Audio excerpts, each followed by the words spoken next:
श्रवण भगवान महावीर स्वामी की सदाकार जय हो। सबसे पहले मैं निर्मल नाथ आप सबका तहे दिल से आभार प्रकट करता हूँ।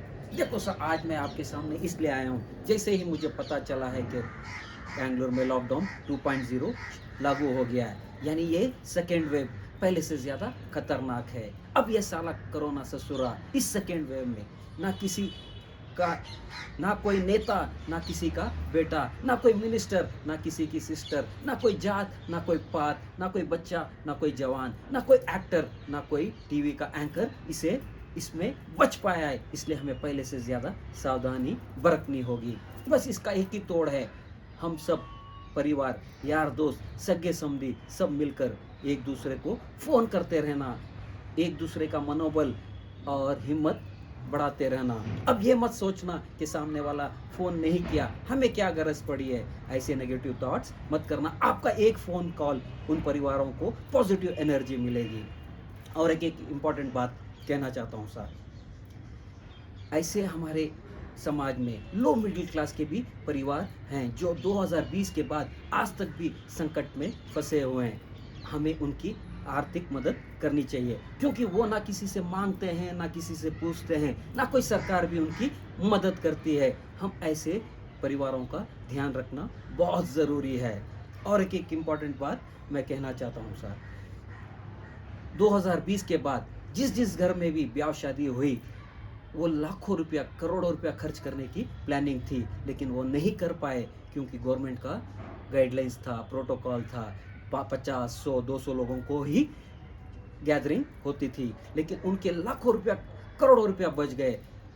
मैं अगर समझो उस शादी ब्याह में आप भी जाते थे, मैं भी जाता था, अगर 500-700 बाराती कम से कम होते थे, बारात स्वागत और बारात संबेड़ा में लाखों रुपया खर्च करने वाले थे। मैं ऐसे परिवारों से हाथ जोड़कर विनती करता हूँ, प्लीज़ जो रकम उस समय आपकी जो बचत हुई, प्लीज़ आप हॉस्पिटल को, वेंटिलेटर्स को, आईसीयू बेड्स के लिए, ऑक्सीजन के लिए, रेमडेसिविर इंजेक्शंस के लिए या पैरामेडिकल जो भी इक्विपमेंट्स है, प्लीज़ आप डोनेट कर दीजिए। मुझे पता है आपने ऑलरेडी ये कर चुके होंगे, लेकिन थोड़े परिवार होते हैं, थोड़े आलसी होते हैं, करा देवा ऐसे भी होते हैं। बस उनको सिर्फ थोड़ा मुझे जगाने की ज़रूरत थी, बाकी मुझे उनको याद दिलाने की ज़रूरत नहीं, वो ऑलरेडी मदद कर चुके होंगे। मैं जीतो, Karnataka Marwari Jain youth federation, BYS, मैं ऐसे तीनों संस्थाओं को एक कॉमन प्लेटफॉर्म में मीटिंग करें और जो भी अभी जो ज़रूरत है,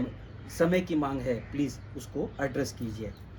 और एक इम्पॉर्टेंट बात मैं कहना चाहता हूँ, जिस जिस घर में भी नौजवान बच्चे हैं जो स्कूल जाते हैं, कॉलेज जाते हैं, वो जो भी पढ़ाई कर रहे हैं, चाहे मेडिकल की हो या दूसरी CA हो या फैशन डिज़ाइनिंग हो या इंटीरियर कोर्स करते होंगे, लेकिन मैं ऐसे 20-25 परिवारों में मैं कहता हूँ आज के समय की मांग है, आप उनको प्लीज़ एक दो बच्चा जो टैलेंटेड होता है 20-25 परिवार में, उसको प्रेरित करना कि MBBS और डॉक्टर की पढ़ाई करना।